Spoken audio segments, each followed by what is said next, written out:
네, 안녕하세요. 제6회 민연 젊은 한국학 아카데미 강연에 초대받게 되어서 영광이라고 생각합니다. 저는 서울대학교 사회학과에서 사회이론과 문화를 가르치고 전공하고 있는 김홍중이라고 합니다. 오늘 여러분들과 함께 이야기를 나누고 또 생각해 보고자 하는 주제는 우리가 살아가고 있는, 그리고 앞으로 또 살게 될 21세기 사회를 이해하는데 어떤 이론적 관점, 통찰 혹은 스탠스를 우리가 가져야 하는가에 대한 이론적인 성찰을 좀 시도해 보고자 합니다.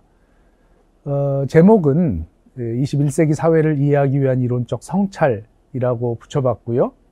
그 내용 중에 두 가지 특이한 사항 중에 하나는 인류세라는 그 시대 구분과, 그리고 아직 우리가 그 밖으로 나가지 못한 코로나19 이후에 사회 이론을 한다는 것, 사회를 바라본다는 것이 무엇인지를 고민해 보는 시간을 갖도록 하겠습니다.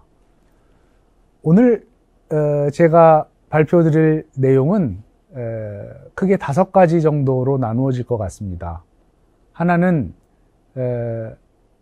시대라는 게 무엇인가, 그리고 이론이라는 게 지금 과연 우리에게 필요한 것인가, 이런 조금은 근본적인 이야기를 가지고 시작을 하겠습니다. 그리고 바로 이어서 우리가 살아가고 있는 시대를 어떻게 보면 가장 멀리에서, 가장 긴 시간 단위에서 명명하고 들어온 인류세라는 개념, 그리고 우리가 지금 그 안에 있는 코로나19라고 하는 이 사건 속에서 이론적 사유를 한다는 것이 무엇인가를 고민해 보겠습니다. 세 번째, 조금 더 구체적으로 인류세라고 하는 저 개념과 담론을 우리는 어떻게 이해해야 하는가, 그리고 네 번째로 그에 대한 저의 잠정적인 해답이라고 할 수 있겠습니다만, 파국주의라는 것, 성찰적이고 재규적인, 영어로 하면 둘 다 이제 reflexive가 될 것 같아요. 근데 우리말로는 분석적으로 둘로 한번 나눠봤습니다. 파국이라는 것이 이론을 사유하는 것과 어떤 연관이 있는 시대를 우리가 살아가는가. 그리고 마지막으로 저런 관점에 섰을 때 우리가 19세기 중후반부터 20세기 말까지 약 150년 동안 유럽을 중심으로 만들어 온, 그리고 우리가 열심히 배우고 있는 근대 사회과학의 여러 개념들과 관점들을 우리가 어떻게 다시 바라봐야 하는가, 이런 이야기들을 오늘 좀 나눠보도록 하겠습니다. 제가 오늘 강연을 드리게 될 내용의 주된 근거라 할까요?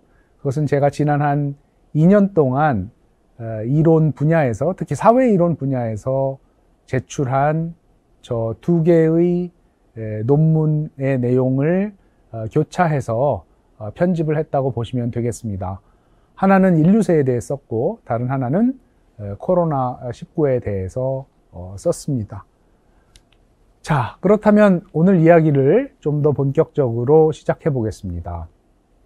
저는 사회 이론을 전공하는 사람인데 20세기 후반부터 이론이라고 하는 언어 혹은 행위, 그리고 이론을 하는 사람에 대한 광범위한 의심, 근거 있는 의심이죠, 물론 의심이 제기됐습니다. 빅데이터 같은 거대 데이터를 다루는 테크닉이 가능한 시대에 이론이란 건 뭐냐, 어려운 언어를 쉬운 현상에 대해서 켜켜이 쌓아 올리면서 지적인 현란함을 발휘하지만 대중과 정작 소통하지 못하는 난해한 성을 쌓는 것이 아니냐, 이런 정당한, 그리고 근거가 있는 그런 고민들이 제기되었습니다. 그럼에도 불구하고 저는 이론이라고 하는 것을 우리가 지적인 작업에서 결코 등한히 할 수 없다라는 관점에 서 있는 편입니다. 그 이유 중에 하나는 이론이라는 말의 기원 속에서 이론이 무엇인지를 생각해 본다면 그것은 언어나 사고나 난해한 도식이나 분석 틀을 만들어내는 작업이 아니라 보는 것, 감각적인 행위입니다. 테오리아라는 그리스어 이론하다, 이론이라는 것, 프락시스라는 말과 대비되는, 그러니까 행동하지 않고 보는 것, 관조하는 것이 그것이죠. 우리가 어떤 것을 새롭게 보게 되는 그런 계기들이 있습니다. 무언가를 응시할 때도 그렇지만 예기치 않은 일이 벌어졌을 때 놀란 채 바라보는 세계의 낯섦 같은 게 있습니다. 예술 작품에서도 우리가 그런 체험을 합니다. 이론은 생각하기 이전에 우리가 눈으로 바라본 세계의 모습을 전달하는 행위에 가깝습니다. 놀라는 자가 이론하는 자입니다. 코로나19가 왔고 환경 문제 혹은 여러 가지의 어려운 문제들이 우리 눈앞을 스쳐가는데도 놀라지 못한다면 아무리 많은 책을 읽고 공부를 해서 개념을 알아도 이론을 한다고 하기는 어렵습니다. 그렇다면 시대를 이론한다는 것은 무엇이냐? 시대라는 것은 에포케라는 그리스어에서 온 것인데 시간을 가리키기도 하지만 멈춤, 이제 후서리 판단 중지 이런 거 얘기할 때 에포케를 쓰지 않습니까?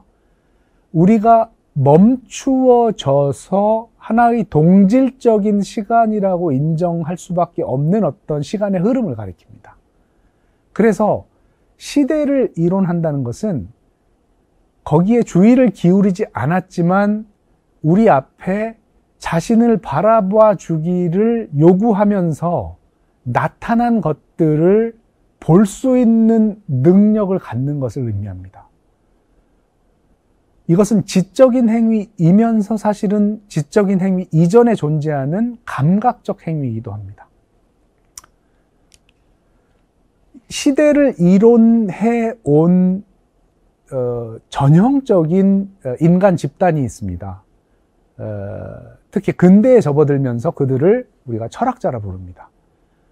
오른쪽에 나와 있는 범상치 않은 눈빛의 소유자들, 저들이 철학자들입니다.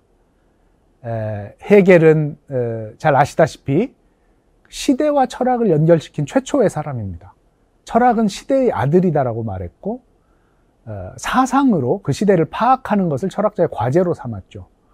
니체에게는 한 시대가 몰락해가는 징후를 파악해내는 능력, 그것이 철학의 능력 중에 하나였습니다. 하이데거의 근대성에 대한 비판, 그리고 알랭 바디유라는 또 다른 프랑스의 철학자의 20세기를 관통하는 열정 혹은 격금의 형식으로서의 리얼이라는 것. 20세기 인간들은 리얼이라는 것에 대한 열정을 통해서 혁명과 예술을 하려 했다. 이런 어떤 포착들이 전형적으로 철학이라고 하는 것이 최종 단계에 이른다면 수많은 사람들이 살아가고 있는 그 멈추어진 시간을 관조해서 거기에 이름을 붙이고 그리고 그 시대를 통찰해내는 그런 특권을 발휘해왔습니다. 20세기 중반 이후에 유사한 어떤 활동은 사회학이 두드러지게 수행해 온 것 같습니다.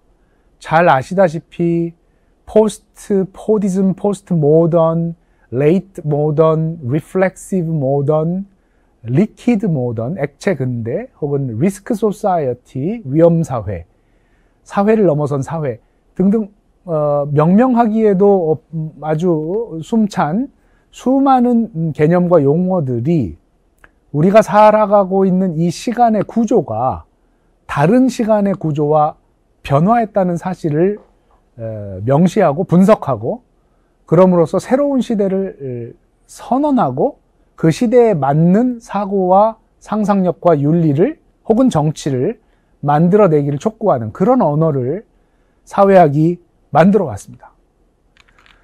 저는 사회학자이기 때문에 특히 20세기 후반에 급격한 변동을 겪고 있는 이 현실에 얼마나 많은 사회학자들이 주목했고 얼마나 많은 개념들이 거기에 의미 있는 방식으로 진단이 내려졌는지에 잘 알고 있지만 저를 굉장히 뒤흔든, 그런 사회학자를 뒤흔든 지적 사건 중에 하나가 바로 저 인류세라는 새로운 시대의 제안이었습니다.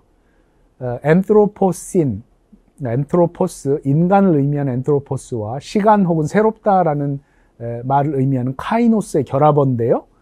저 아무것도 아닌 것처럼 보이는 하나의 단어는 2000년에 철학자도 아니고 사회학자도 아닌 화학자와 해양과학자, 즉 자연과학자들에 의해 제안됐습니다. 저 내용은 인간 행위가 지구와 대기에 미친 중요하고 점증하는 영향을 고려해보건대 지질학과 환경학에서 인간의 중심적 역할을 강조하는 것이 적절하게 보인다. 그래서 인류세라는 용어로 현재의 지질학적 에퍽을 부르기를 제안한다. 라는 2페이지 정도 되는 짧은 뉴스레터에 처음 등장하는 용어입니다. 별거 아닌 것 같은데 사실 놀라운 내용과 충격파가 담겨 있습니다. 첫째는 지질학에서 시간을 구분하는 것은 사회학이나 철학의 시간을 구분하는 것보다 훨씬 더 광대한 시간, 물질적인 인간의 시간으로 보면 영원성에 근접하는 억년, 만년 넘는 시간 단위를 에퍽으로 보기 때문에 그것이 변화한다는 것은 사실 우리가 상상하기 어려운 물질적 변화를 동반합니다. 저들이 주장하는 것은 지구와 지구 시스템을 규정하는 시간이 역사나 사회가 아니고 인생도 아니고 지구 전체의 시간이 변했다는 것입니다. 그리고 그 변화의 가장 큰 원인을 제공한 게 태풍도 아니고 방사능도 아니고 해성도 아니고 인간이라는 사실입니다. 그래서 종으로서 인간이 자신의 환경 전체인 지구 시스템의 시간성을 흔드는 행위를 해서 지질학적 시간이 변했다. 그런 것 같다라는 주장이 2000년에 처음 등장합니다. 저 말은 사실 인문사회과학을 하는 많은 사람들을 뒤흔들기에 충분합니다. 지질학적 시간이 변할 정도로 인간이 강력한 존재라고 생각했던 20세기의 인문사회과학자는 별로 없습니다. 잘 아시다시피 20세기를 지배한 사상은 구조주의입니다. 시스템의 사유입니다. 거기서 인간은 구조나 시스템이 시키는 대로 행위하는 굉장히 작은 존재예요. 그런데 어느 날 갑자기 자연과학자들이 등장해서 당신들이 보는 20세기를 통틀어서 당신들이 본 인간이라고 하는 것은 어쩌면 틀렸을 수도 있다. 왜? 인간은 너무너무 강력한 힘을 발휘했기 때문에 지구를 변화시켰다라고 말하고 있는 것입니다. 실제로 자연과학자들은 이미 1987년부터 여러 형태의 공동조사를 통해서 뭔가 변화하고 있는데 그 변화가 실제로 일어나고 있는 것인지를 확인하기 위한 연구를 수행했고 약 한 20년이 훨씬 지난 시점에 그 결과가 오른쪽에 보이시는 그 유명한 대가속이라는 개념으로 수렴되는 여러 데이터로 집약이 됐습니다. 보시면 아시겠지만 1950년을 거의 기점으로 해서 인구, GDP, 댐 건설 개수, 종이 생산량 이런 산업적인 지표들 뿐 아니고 대기 중 이산화탄소 농도, 메탄 농도, 지표 온도, 대홍수 빈도, 어획량, 생물 다양성 정도 등이 거의 대부분 1950년을 전후로 급격한 변화를 했습니다. 어떤 일이 벌어진 것입니다. 국가나 사회가 아니라 그걸 넘어서는 지구라고 하는 수준의 삶의 영역에서 근본적인 변화가 일어났던 것입니다. 그것을 대가속이라 부릅니다. 대가속 개념은 그래서 인류세 개념을 지지하는 그런 데이터의 이름이라 할 수 있겠죠. 폴 크루텐이 2000년에 인류세라는 개념을 제안한 이후에 수많은 논쟁과 검토와 그리고 논란이 있었습니다. 물론 뭐 저런 변화를 부인하는 사람들도 많이 있기 때문에 같은 데이터를 해석하는 방식이나 아니면 데이터 자체의 진위나 여러 가지를 검증해야 되는 일이 필요했고, 아까 말씀드린 지질학자들, 그러니까 가장 보수적인 변동에 대한 가장 보수적인 시간 감각을 갖고 있는 분들이 워킹 그룹을 만들어서 폴 크루첸의 개념을 검토했습니다. 그리고 그 결과가 재작년 5월 20일에 나왔습니다. 결론은 34명의 워킹 그룹의 구성원 중 29명이 크루첸의 제안이 타당하다라고 판단했습니다. 즉 20세기 중반에 지질학적 시간이 변했다. 그러나 이제 한 가지 가장 중요한 원인 중에 하나로 그들이 제공한 거는 지질학적인 지표 수준에서 방사능 물질들의 침전 정도입니다. 즉 1945년 이후의 지구는 인간 행위의 결과를 명백하게 나타내고 있다. 그래서 워킹그룹의 결의는 아마 이제 올해 국제층서위원회에 제안돼서 국제지질학연맹 집행위원회 비준을 받게 되면 인정되고 아마도 그 이후에 교과서들이 바뀌겠죠.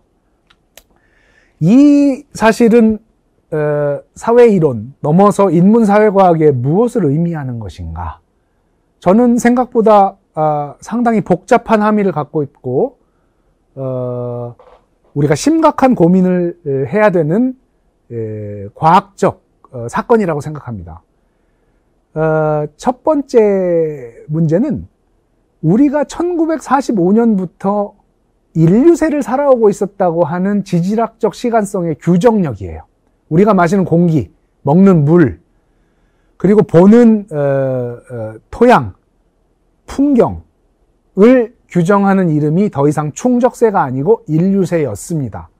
우리 머릿속에 1945년은 해방, 그리고 발전, 민주화, 신자유주의화 이런 시대 구분들이 우리 머릿속에 있습니다. 배고프던 시절. 맞아요. 배고프던 시절인데 인류세가 이미 시작된 이후예요. 이게 무엇을 의미하느냐?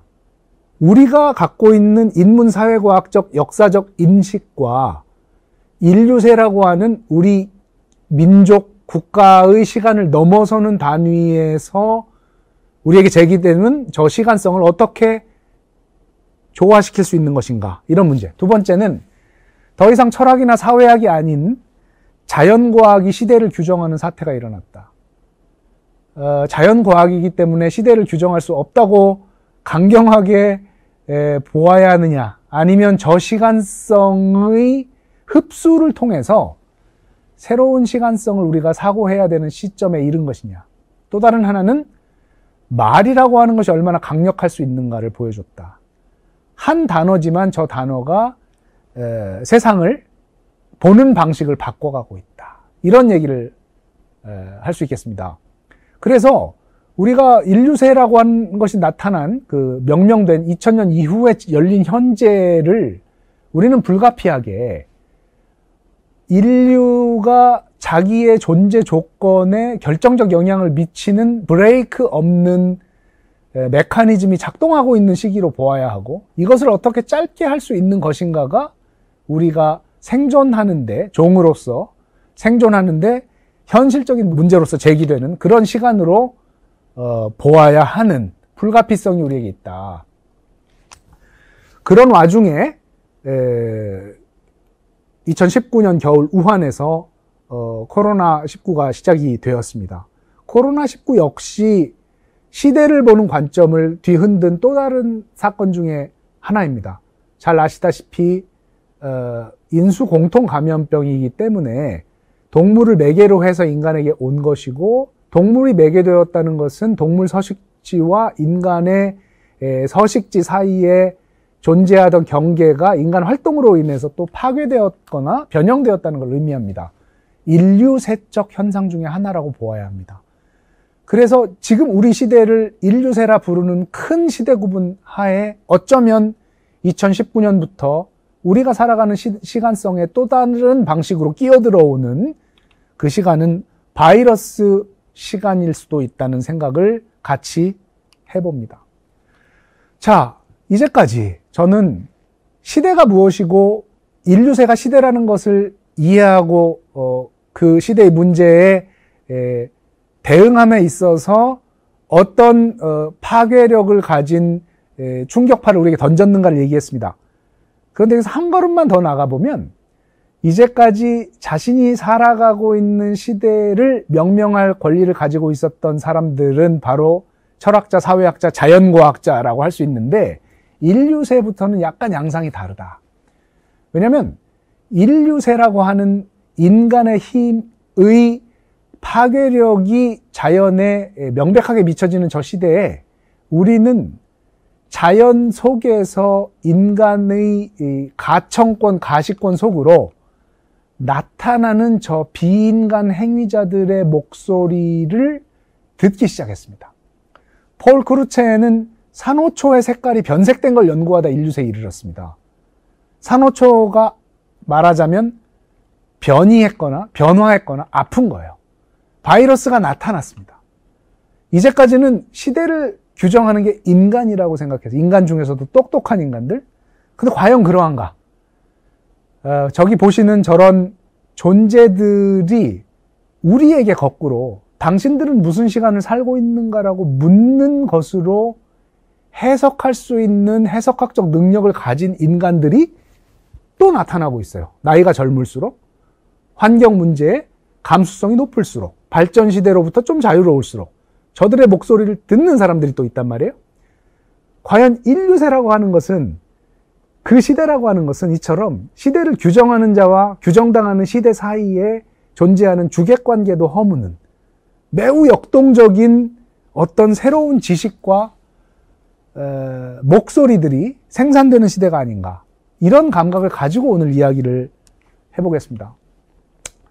제가 좋아하는 그리고 오랫동안 사숙했던 발터 베냐민이라는 철학자가 이제 마지막으로 죽기 전에 남긴 그 역사 철학 태제라고 하는 그 태제 형식으로 남겨진 역사 철학에 매우 기묘한 텍스트가 있습니다.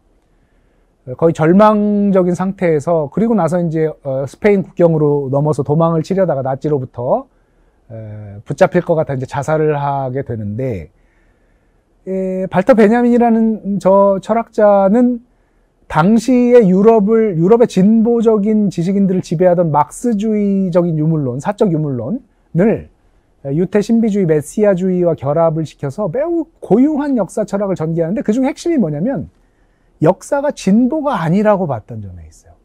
사실 굉장히 도발적인 관점입니다. 헤겔이건 꽁도르세건 막스건, 그리고 어떤 종류의 진보 내지는 뭔가 좀 세상을 더 좋게 만들고 싶다는 그런 욕망과 신념을 가지고 움직이는 사람들이 역사를 진보가 아닌 것으로 본다는 것은 어려운 일이에요. 그렇다면 왜 행동하고 뭘 바꿔나갈 것이냐 라는 허무한 그런 정동에 사로잡힐 가능성이 있기 때문이죠. 근데 놀랍게도 베냐민은 진보를 꿈꾸고 진보를 역사의 역동적인 움직임의 본질로 보는 모든 담론은 지배자의 담론이고, 언제나 피지배자 혹은 피해자들은 역사를 진보로 본 적이 없다라고 봅니다. 본인이 유태인이었기 때문에 유태인들에게, 도망만 다니는 유태인들에게 진보라는 개념, 조금씩 나아진다는 개념이 얼마나 낯설고 어려운 개념인지를 잘 알고 있었기 때문에 아마 저런 얘기를 했을 수도 있겠는데요. 그리고 대신 제시하는 역사의 움직임의 원리가 바로 파국입니다. 파국이 들어오는 방식, 파국이 전개되는 방식이 이제 베냐민 메시아주의입니다. 그래서 베냐민이 강조하는 것은 과거의 역사를 데이터로 다 모아서 그것들이 어떤 방향으로 움직이고 있다는 걸 보여주는 것이 역사의 과제가 아니고, 어느 위험의 순간에 섬광처럼 스치는 어떤 이미지를 붙잡는 것. 되게 묘하죠. 저게 이제 학자의 관점이라기보다는 오히려 예술가의 관점처럼 보이기도 합니다만, 사실 그렇지는 않습니다. 세월호 같은 참사가 터졌을 때 한국 사람들은 뭘 생각했습니까? 바로 1950년에 한강에서 민중은 한강을 못 건너가고 소위 엘리트들이 한강을 건너가던 그 순간을 떠올리지 않았습니까? 집합 기억은 평소에는 잊고 있다가 어떤 위험의 순간에 섬광처럼 살아나서 어떤 이미지를 우리에게 준단 말이죠. 그래서 역사적 유물론이라고 하는 것은 지배적인 담론이 눌러놨기 때문에 망각됐고 또 나타날 기회를 갖고 있지 못했던 그 목소리 없는 자들의 생각과 이미지가 위험과 파국의 순간에 솟아나는 지점들을 찾아서 그것을 몽따주해서 보여줘야 참된 역사다라는 얘기를 했습니다. 저기 빨간색으로 제가 과거라고 써놨는데 저는 베냐민이 약 60, 70, 80년 전이네요 벌써. 80년 전에 말한 저 역사철학 태제가 인류세의 시대에는 저 과거를 미래라는 단어로 바꾸어서 바라봐야 하는 것이 아닌가. 우리에게 미래라고 하는 것이 오지 않은 저 어딘가에 있는 환상의 세계인가?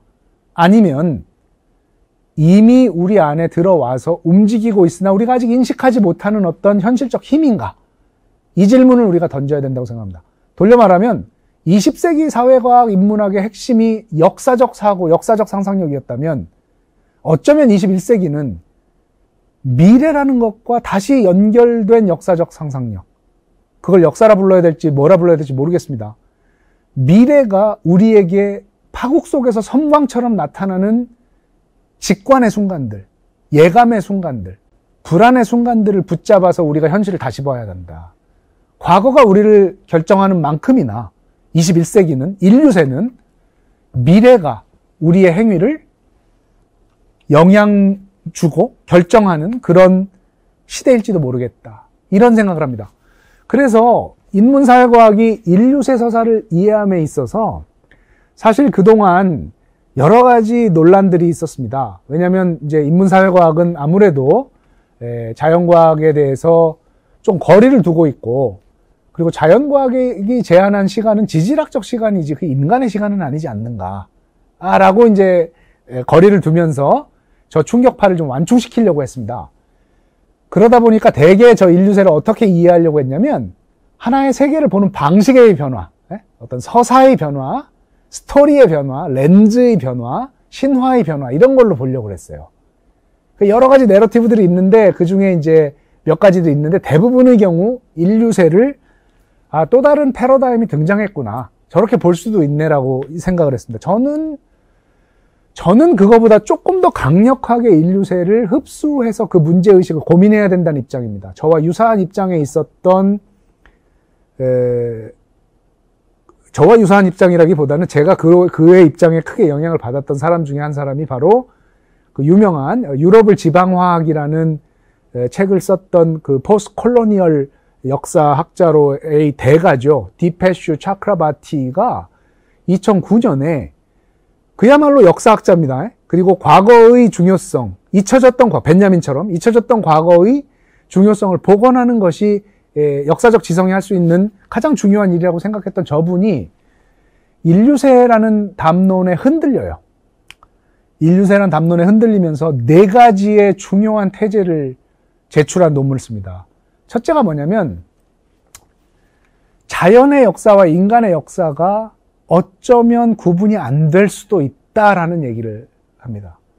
저거는 인문사회과학이 지켜왔던 어떤 보루를 내놓겠다는 얘기에 가까워요.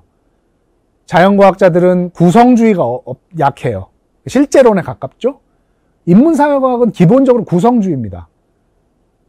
푸코나, 그죠? 우리가 잘 아는 여러 가지 형태의 아주 세련된 인문사회과학의 이론들은 거의 대부분 리얼리티라고 하는 거는 있는 그대로 우리에게 감각되거나 인지되거나 알려지는 게 아니고 그것을 보는 매체, 그것을 보는 사람의 어떤 관점, 사회적 위치, 계급적 위치, 젠더적 위치에 의해서 아주 상당히 플라스틱하게 구성된다. 약간의 상대주의적인 성격을 띠고 있죠.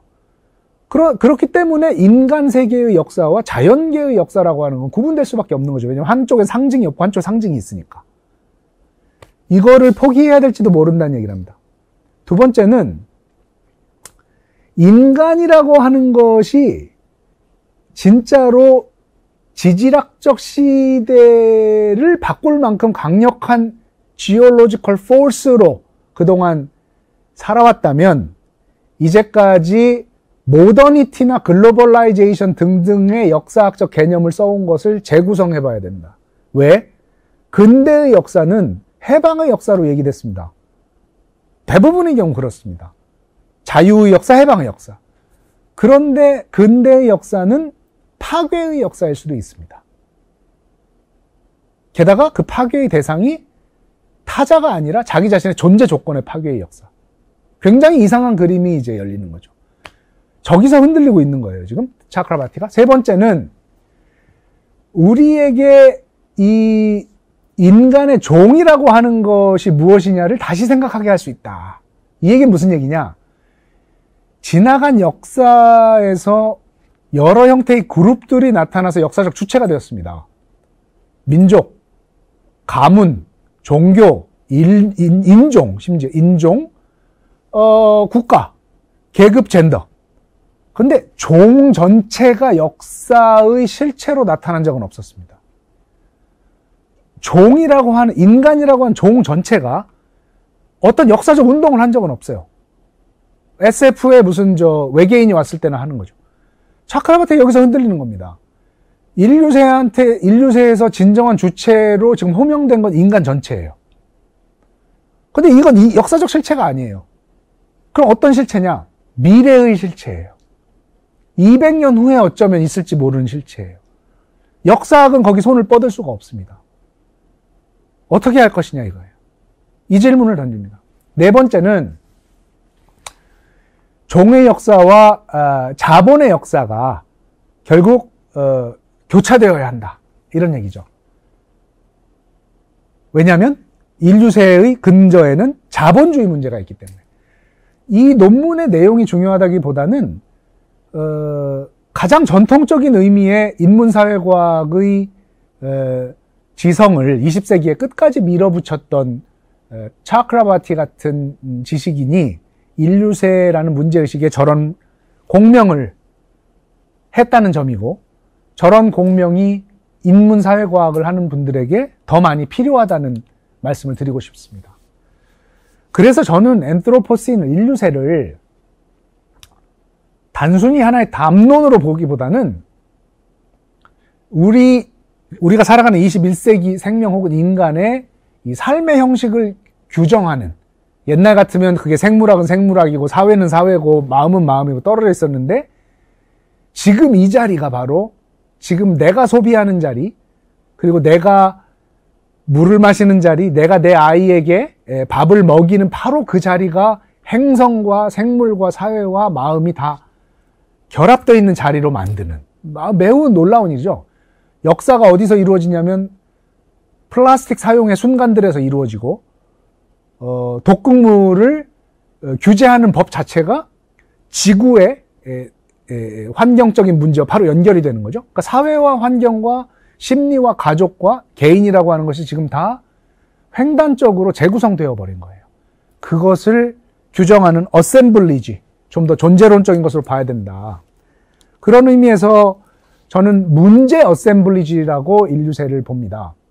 이질적인 문제들이 연결돼 있어요, 저 안에. 그래서 저거는 담론만도 아니고 이데올로기만도 아니고 정책만도 아닌, 사람만도 아닌, 북극곰도 거기 있고요, 폴 크루첸도 있고요, 환경사회학도 있고요, 반대하는 사람도 있고요, 그린피스도 있고요, 그죠? 이런 모든 것들이 연결되어서 지금 움직여가고 있는, 델루즈식으로 얘기하면 어셈블리지, 아장스망에 가까운 것이다. 그래서 저건 지금 다른 문제 어셈블리지들과 경쟁하고 있습니다. 예를 들면 4차 산업혁명, 이런 것도 문제 어셈블리지예요.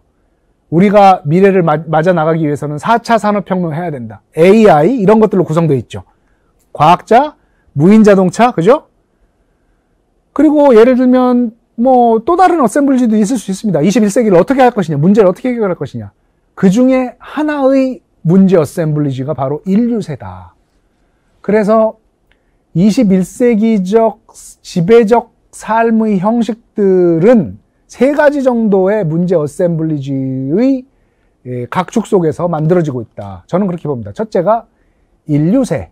거기서는 임박한 파국이라고 하는 어떤 공통된 감각이 지금 중요한 것이고, 자본세. 거기에서는 역시 자본의 무한 축적과 팽창이라는 게 중요한 쟁점이고요. 그리고 기술세. 그거는 역시 현실의 증강과 현실의 확장이라고 할 수 있겠습니다. 사회학에서 인류세라는 개념에 가장 근접해 있었던 이론가는 오른쪽에 보시는 울리 백입니다. 1986년에 체르노빌이, 저 책을 편집하고 있을 때 이제 체르노빌이 터졌습니다.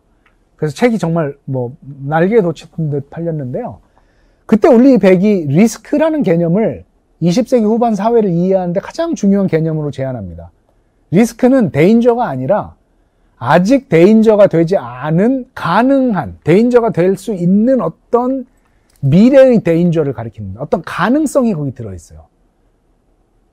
그래서 보험하고 연결돼 있고 어떤 걸 상실했을 때 어떤 가격을 거기 측정할 수 있는가라는 경제적 계산 가능성이 중요한 개념입니다.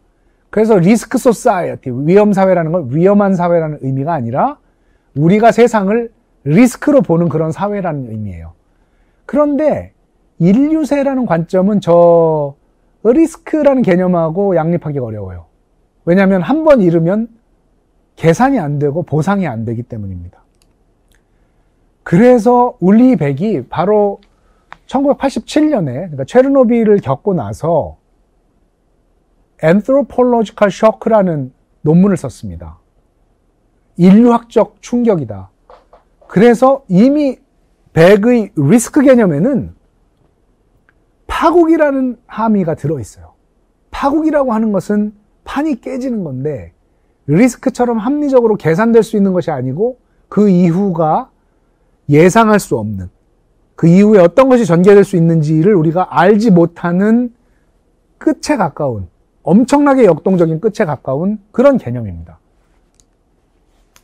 저는 인류세가 위험사회가 아니고 파국주의라 부를 수 있는, 카타스트로피즘이라 부를 수 있는 어떤 종류의 시대 감각이 지배하는 그런 사회이고, 그런 의미에서 파국주의가 그동안 20세기 중반 이후를 지배했던 발전주의, 진보주의를 대체해가고 있다고 봅니다.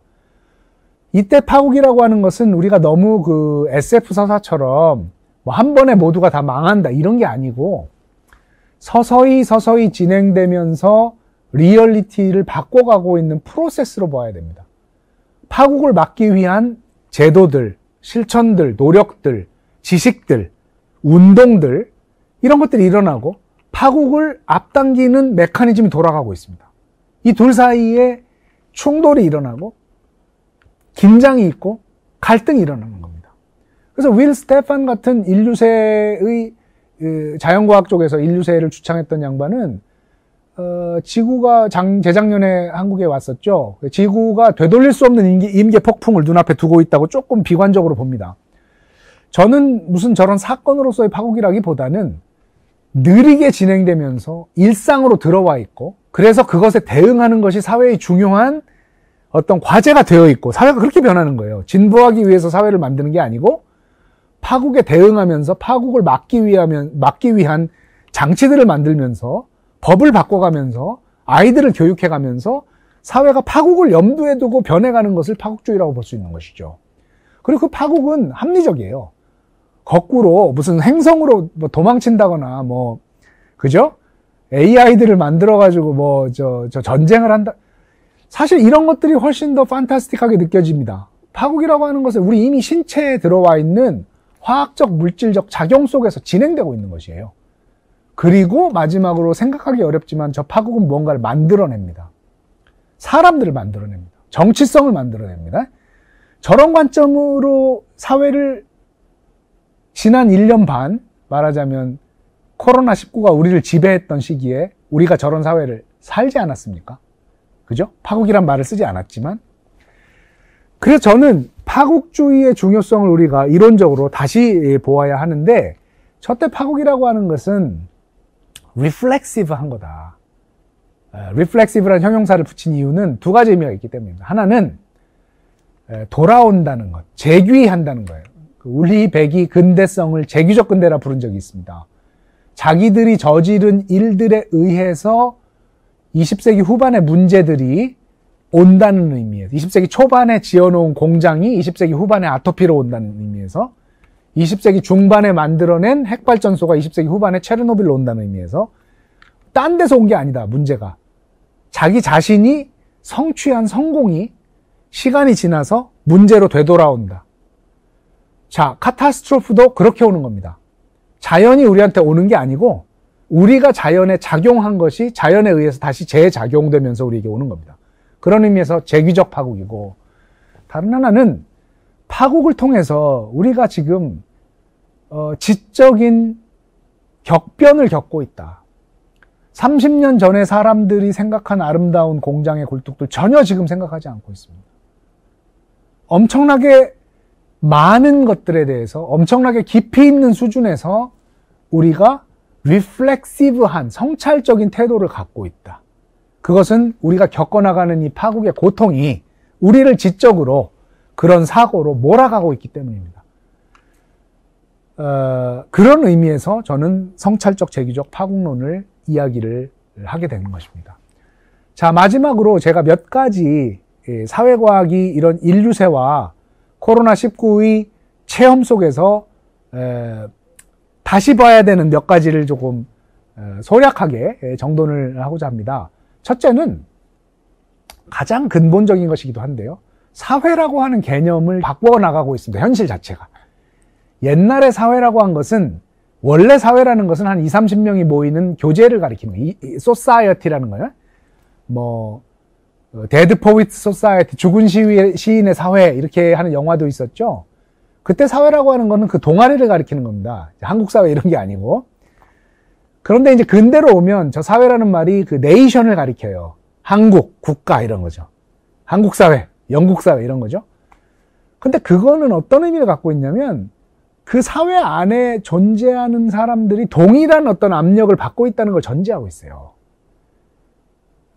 근데 지금 20세기 후반에 우리가 막 목도하고 있는 것은 그런 모든 것을 설명하는, 그 사회로 듀르케임처럼 자살도 설명하고, 부르디유처럼 취향도 설명하고, 젠더도 설명하고, 계급도 이런 모든 것을 설명하는 그런 규정력을 갖고 있는 사회는 없어지는 것처럼 보입니다.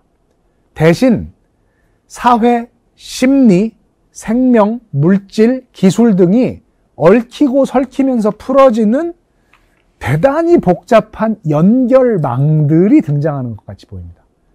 그래서 지난 100년간 사회학은 뭘 했냐면, 왜 이런 일이 발생했어? 아, 사회가 원인이 돼서 이런 게 나타났구나. 왜 저런 일이 발생했어? 사회가 원인이 돼서. 그 사회의 자리에 최근에 많이 넣는 게 신자유주의죠. 왜 사람들이 이렇게 행동해? 신자유주의 때문에. 왜 저렇게 행동해? 신자유주의 때문에. 이제 그렇게 할 수 없다는 겁니다. 사회라는 것은 오히려 설명되어야 되는, 어떻게 해서 사람들이 이런 연결망을 가지고 저것들과 연결돼서 살아가는 것인지를 설명해야 되는 것으로 바뀌어지고 있다. 두 번째는 인간이라는 존재에 대한 사고입니다. 근대 휴머니즘이 강력하게 존재했습니다만 20세기는 역시 아까 말씀드린 대로 구조주의의 시대입니다. 인간이 스스로의 한계를 적어도 프로이트의 무의식이든 레vi 스트로스의 무의식이든 아니면 알투세가 얘기하는 어떤 의미의 최종 심급에서 우리를 결정하는 경제적인 것이든 락강의 상징계든 부르디유의 하비투스건, 인간은 결국 어떤 조건의 작동에 휘말려 들어가서 그렇게 행동하는 존재로 생각되어 왔어요. 근데 지금 그렇게 생각하기가 어렵습니다. 왜? 세계를 바꿔버렸어요. 그래서 인간이 세계를 형성하는 존재도 맞지만 세계 파괴적 존재도 맞다. 어떻게 보면 그리스인들이 신에게 부여했던 강력한 행위 능력을 인간이 지난 한 200, 300년간 발휘했다고 보는 게 더 정확한 것 같아요. 두 번째는 지금 인류세에서 문제가 되는 인간이 종이냐 그러면 차크라바티가 본 것처럼 억울한 사람들이 너무 많아요. 한국이 60년대 탄소를 얼마나 배출했겠습니까? 그죠? 중국이 얼마나 배출했겠습니까? 근데 그때 정작 엄청나게 탄소를 배출하고 뭐 우라늄 탄광을 다 캐내고 광기 어린 행위 능력을 발휘하면서 지구 전체를 다 쑤시고 다닌 사람들은 지금 다 죽었어요. 없어요. 그리고 지금 남아있는 사람들은 문제를 해결해야 돼요. 그래서 종 전체가 하나의 행위자로 지금 끌려 나온 것은 모든 종의 개개 구성원들이 똑같이 책임이 있다는 의미가 아니라 문제를 해결하기 위해서 불가피하게 자발적인 어떤 의지를 발휘해야 되는 그런 종류의 책임을 지고 있다는 의미예요. responsible이 아니고 accountable에 더 가까운 거예요. 우리가 움직이지 않으면 미래가 더 어두워진다는 그런 의미에 가까운 것입니다. 세 번째는 근대 내내 인간을 아주 최상급 개체로 봤어요. 정말 주권을 갖고 있는.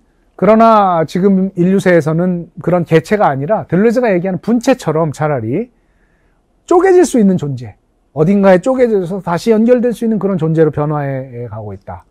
그리고 마지막으로 제가 중요하다고 생각하는 것은 인간과 다른 종의 관계가 지금 변화하고 있다. 그래서 인간을 일종의 다른 종들의 대변인으로 보아야 할지도 모르는, 예를 들면 곧 플라스틱을 삼키고 죽어가는 고래들 얼마나 잔인합니까? 포경산업이라고 하는 게 피를 다 뺄 때까지 꽂아놓고 쫓아가서 죽이는 거 아닙니까? 고래를 그렇게 잡다가 이제는 플라스틱을 먹고 위장이 뭐 다 막혀서 해변으로 올라온 고래의 고통을 인간들의 일부가 대변하고 있어요. 인간이 이제 생명체의 일종의 대변인의 정치성을 띠고 있다. 이런 방식의 인간에 대한 새로운 이해가 우리에게 필요하다. 또 하나는 비인간에 대한 이해도 동시에 같이 가는 겁니다. 이거는 이제 제가 썼던 아까 처음에 소개해드렸던 논문에 등장하는 그 프로토 에이전트라는 개념인데요.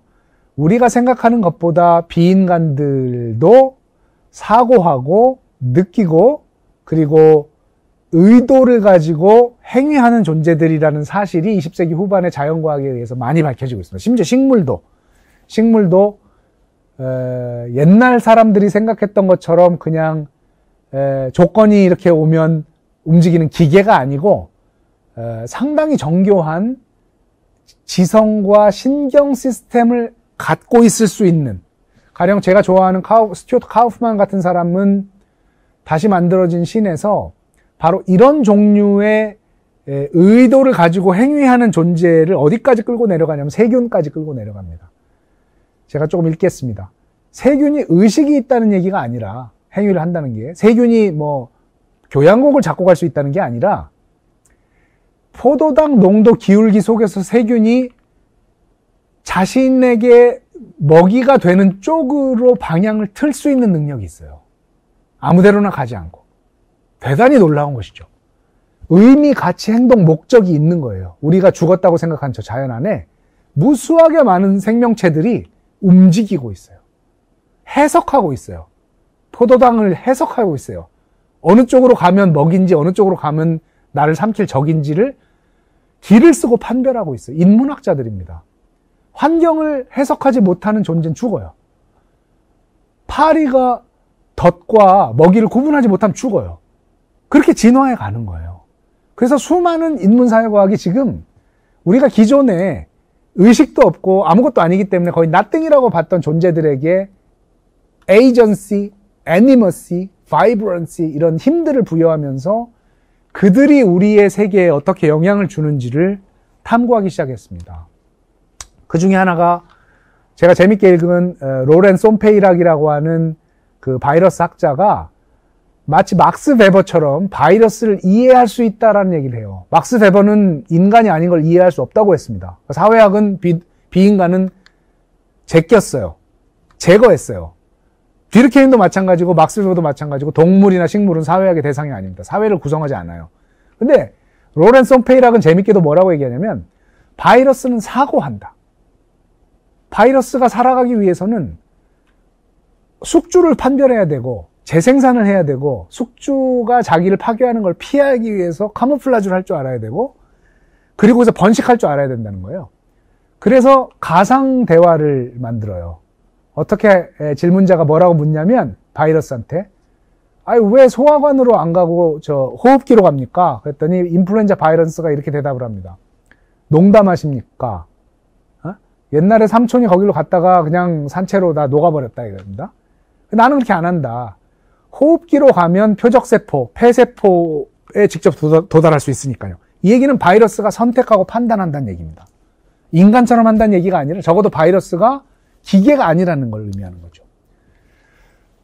라투르가 얘기하는 포스트 휴먼에 대한 여러 사람들이 얘기하고 있습니다만 인간 중심주의라는 건 그래서 인류세의 충격파 속에서 우리가 인간을 다시 생각할 때 인문학의 중심이 되기도 하고 사회과학의 중심이 되기도 하는 저 인간을 다시 생각할 때 데카르트가 17세기 중반에 얘기했던 저 사유체와 연장체의 구분을 폐기해야 되는 것으로 귀결되는 것이 아닌가. 사고하는 것은 오직 인간의 나라는 것이고 그때 인간은 또 남자죠 사실은. 백인종의 남자만을 가리켰던 것이기 때문에 사실은 어떻게 보면은 되게 협소한 것이죠. 모든 생명체들이 생존을 위해 선택하고 판단하고 행위하는 코지토다. 이렇게 봤던 사람이 사실 있어요. 라이프니츠가 그렇게 봤고 스피노자도 그렇게 봤습니다. 라이프니츠와 스피노자가 되돌아오고 있어요. 사실 그래서 21세기 이론들에 비인간에게 시민권을 부여하고 그들의 목소리를 듣고 그들과 연결돼서 그들의 이해관계를 대변하는 그런 어떤 가능성을 품고 있는 인문학과 사회과학이 적어도 이론적으로는 지난 한 3, 40년 동안 실험되어 오고 있습니다. 실제로. 자, 다른 하나는 행위라는 개념을 다시 봐야 된다. 이거는 이제 제가 조금 길게 얘기를 해야 되는 부분이어서 오늘 자세히는 말을 못 하겠습니다만 이제까지 20세기 사회과학은 너무 행위자 중심으로 세상을 봤습니다. 활동적이고 세계를 변화시키면서 뭔가 해야 되는 자들, 근데 겪는 자들, 당하는 것들, 행위하는 것들이 영향을 미쳐서 그걸 흡수하면서 견디는 것들에 대해서 얘기하지 않았습니다. 그게 이론적 지평 안에, 사고 지평 안에서 아예 존재하지 않았어요. 소수를 제외하고. 21세기는 활동적이던 존재들이 가한 행위가 축적되어 그걸 견디던 자들이 부메랑처럼 우리에게 행위자로 돌아오는 시대예요. 바이러스, 폭풍우, 대기의 움직임, 그죠? 모든 억압되어 있었던 자들, 당했던 것들이 자연의 모든 미생물들, 인간의 행위에 의해서 변형됐던 것들이 인간 행위와 연결되면서 리턴하는 시대예요. 그래서 하는 힘만큼이나 겪는 힘, 겪는 것들의 존재에 대한 이론적 관심이 요청된다. 그게 바로 여기서 말씀드리고자 했던 것입니다. 우리는 모두 베냐민식으로 얘기하면 저렇게 세계의 변화를 겪어가기만 하는, 아무것도 하지 못하면서 폭풍에 휘말려 있는 저런 환자, 페이션트인지도 모릅니다. 그리고 저 자리는 지금 인간뿐 아니고 동물이나 식물 혹은 우리가 생명이라고 부르는 여러 형태의 존재자들이 같이 놓여있는 바로 그런 자리라고 말할 수 있겠습니다. 저 천사는 어떻게 보면 베냐민이 드러낸 우리 시대의 주인공일지도 몰라요. 미세먼지 같은 게 한반도를 완전히 지배했을 때 우리는 저런 모습으로 있습니다. 어디로 가겠습니까? 그죠? 체르노빌이 터졌을 때 우크라이나 지방의 러시아 민중은 저런 모습으로 있었습니다. 그들의 애완견도 저렇게 있었어요. 식물들도 저렇게 있었어요. 저게 파국이에요. 행위 능력이 약화되고 우리가 어쩔 수 없이 모든 걸 겪어갈 수밖에 없는 어떤 구조적 시간. 그죠? 그래서 우리에게는 지금 다른 이론적 감수성이 요청된다. 그리고 그런 의미에서 우리는 수동성에 대한 이론적인 탐구가 좀 필요하다. 또 다른 하나는 결국 미래라는 것이 이제까지는 과거에 비해서 아까 잠깐 말씀드렸습니다만 훨씬 적은 중요성을 갖고 있었습니다만 21세기는 인류세의 시기는 어쩌면 미래가 우리를 규정에 들어오는 그런 힘에 대한 인식을 더 강화하지 않는다면 어떤 방식으로 행위할지를 알지 못하는 그런 시대가 될 수도 있다. 그래서 미래라는 것이 더 이상 그것에 대해서 말할 수 없는 상상이나 환상에 맡겨두어야 하는 그런 영역이 아니고 이론적 사고의 핵심으로 들어와야 한다. 이렇게 생각합니다. 비판도 재구성되어야 한다. 저는 인류세라는 담론이 인문사회과학의 오만, 사실 굉장히 오만해요. 제가 생각할 때는 인문사회가 가장 오만한 지식 형태 중에 하나인데 그것은 이제 계몽적인 열망이 있기 때문입니다. 세상을 좋게 만들고 싶고 그러려면 사람들을 다른 방식으로 행동하게 만들게 해야 되거든요. 그러니까 계몽주의라는 게 얼마나 그 열정적이지만 동시에 폭력적입니까? 우리가 다 바뀌어야 된다는 존재로 보일 수밖에 없단 말이에요. 저는 그러기가 어려워졌다고 봅니다. 왜냐하면 그런 초월적 자리, 근대적 지식인, 인문사회과학 지식인, 이론가가 보는 그 초월적 자리가 없어요. 우리 모두가 폭풍우에 지금 휘말려 있어요. 모두가 다 아토피를 겪고 모두가 다 암에 걸릴 운명 속에 있는 겁니다. 초월적 자리가 없어요. 지식의 영역에서도 없습니다. 모두가 다 같이 겪고 있어요. 코비드 19을. 이때 우리 지식인들, 인문사회과학 지식인들에게 필요한 규범적 위치는 계몽자가 아니에요. 계몽자가 아니라 같이 겪는 자예요. 같이 겪지 않고 바깥에서 아니 당신들은 이런데 왜 환경 문제에 대해서 고민 안 합니까? 뭐 세상에 대해서는 왜 관심, 이런 말들은 그들에게 가닿지도 않을 뿐더러 도덕적이지도 않은 말입니다. 이미 사람들은 고통받고 있어요. 사람들보다 훨씬 고통받고 있는 비인간들도 많이 있어요. 오히려 지식인이 그들을 몰라요. 인간 세계에 스스로의 지식을 가둬놓고 바깥의 고통은 고통이 아니라고 생각해요. 인지되지 못한다고 생각해요. 엄청 섬세하게 따져가면서. 그래서 비판의 시대가 끝난 것 같다고 봅니다. 저는. 비판의 시대가 아니고 저에게는 이제 다른 개념이 파상입니다. 같이 깨져야 되는 거예요. 같이 깨져서 지식인도 깨지고 그 깨짐 속에서 나타나는 새로운 이론적 통찰을 가지고 정말 겸손하게 세상을 살아가는, 겪어가는 존재들의 삶과 결합된 지식을 새로 구성해 나가는 그런 시대로 가야 되지 않는가, 이런 생각을 하게 되고, 바로 그런 점에서 우리에게는 어쩌면 우리가 그토록 무시하는 생존하면 우리가 무시하죠. 그거보다 훨씬 더 큰 가치들이 많으니까 저런 생존이라는 가치를 조금 더 긍정적으로 재평가하면서 생존해 가기 위한 목숨들, 무슨 거창한 정치적 생명들이 아니고 정말 살아있는 몸뚱이들과 목숨들의 수준, 좀 전문 용어로 하면 비오스가 아니라 조에, 살아있는 생명 그 자체를 아간벤이나 무슨 아렌트처럼 조에에 기초한 정치는 정치가 아니다, 이렇게 얘기할 시대가 저는 아니라고 생각합니다. 하이데거, 아간벤, 아렌트, 그 독일 지식인들이 그렇게 하지 않습니까?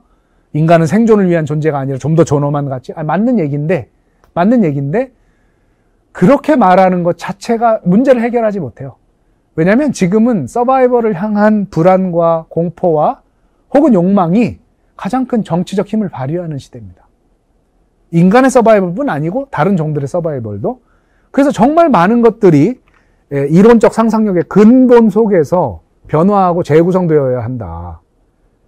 그거를 그 도전과 재구성과 해체 과정에 스스로를 노출시킬 수 있는 용기가 있는가, 그거를 볼 수 있는 눈이 있는가, 이게 21세기 이론의 핵심 과제지, 뭘 다시 읽고 하루에 몇 시간을 공부해서 무슨 책을 정리해내고 이게 아니라고 저는 생각합니다.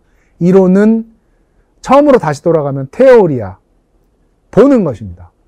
다르게 볼 수 있고 다르게 보기 위해서 필요하다면 자기 자신의 보는 방식을 파괴시켜야 되는 그런 지적인 용기가 21세기 사회과학과 인문학에 요청된다는 사실, 그리고 그 요청을 강하게 우리에게 걸어온 존재가 자연과학과 자연과학자들이 연구하는 비인간이었다는 사실이 우리가 심각하게 고민해야 되는 이론적 과제라고 생각합니다. 오늘 강의는 여기서 마치겠습니다. 감사합니다.